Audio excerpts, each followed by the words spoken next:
154. Essa é braba. É legal essa também. Ó, o que vai acontecer aqui?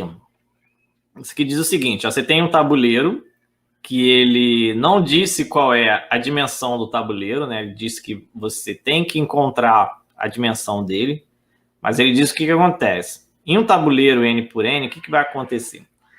Os jogadores eles vão colocando as peças aleatoriamente, né? As pessoas vão botando as peças no tabuleiro, e sempre que uma peça tiver no tabuleiro, os lugares que estão na vertical e na horizontal dele, ele chamou aí de zona de combate, eu acho. Zona de combate. Então, essas partes aqui, ele chamou de zona de combate.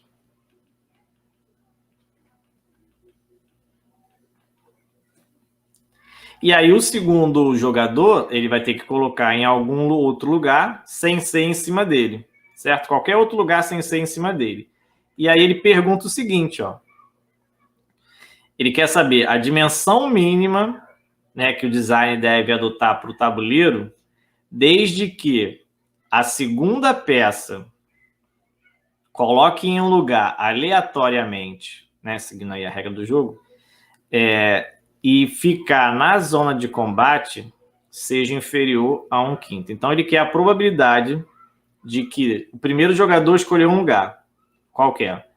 Então, qual é a probabilidade do segundo jogador, quando for colocar a peça em qualquer lugar, aleatoriamente, essa probabilidade dele colocar na zona de combate seja inferior a 1/5.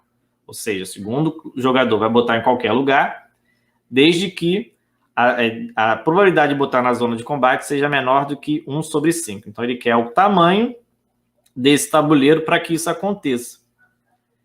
Então, vamos lá. Vamos pensar o seguinte. Quando eu tenho um tabuleiro aqui de N colunas, né? Então, N colunas e N linhas, o que acontece? E aí o primeiro jogador colocou uma peça lá qualquer. Qual é o universo possível para o segundo jogador? Como esse tabuleiro ele tem N por N, né? N colunas por N linhas, ao total aqui ele vai ter N ao quadrado posições, né? Quadrados ali, né? Como é que ele chamou de posições? Casas, né? Um tabuleiro, né, com N linhas e N colunas, ao total, ele vai ter N ao quadrado casas, que é só multiplicar a linha por coluna, né? Aqui nesse exemplo é 8 por 8, então ao total ele tem aí 64 casas, né? Então, um tabuleiro N por N, ele vai ter N ao quadrado casas possíveis para colocar. Quando o primeiro jogador colocar a peça dele em uma casa, o segundo jogador ele não vai ter mais 64 casas para ele colocar, mas ele não vai ter mais N ao quadrado casas para colocar, porque uma já vai estar ocupada. Então, o universo agora seria aí N ao quadrado, todas as casas, menos essa que o primeiro jogador já escolheu. Então, essa aqui seria o universo possível de casas que o segundo jogador poderia botar a peça dele ali. Certo? Só que, além disso, quais são os meus casos favoráveis? Seriam aí a zona de conforto, né? Porque ele quer algo relacionado à zona de conforto. E quantas peças eu tenho aí para a zona de conforto? Vamos contar, vamos ver o seguinte. Aqui na 8 por 8, o que aconteceu? Se você está pegando a linha e a coluna, quantas casas tem aqui? Tem 1, 2, 3, 4, 5, 6, 7. Então, tem 7 na vertical e, com certeza, aqui 7 na horizontal. Então, você sempre vai ter o número de linhas e número de colunas menos 1, que é onde a peça está. Então, aqui, em um tabuleiro genérico N por N, você vai ter quantas casas na horizontal? Seria o N menos uma. O N, que seriam todas, menos uma que você tirou essa casa em que o primeiro jogador colocou a peça. Quando você olhar a vertical, a mesma coisa. Você vai ter na zona de conforto N mais 1. Então, os meus casos favoráveis, que seria cair na zona de conforto, é N menos 1, mais a outra coluna, N menos 1. Que é o total, posso somar aqui, vai dar 2N menos 2. Então, esse aqui seria meus casos favoráveis, que seria cair na zona de conforto. Então, a probabilidade de cair na zona de conforto seria aí todos os meus casos possíveis dividido pelo meu universo, né? Todas as possíveis que pode acontecer, que seria n ao quadrado menos 1.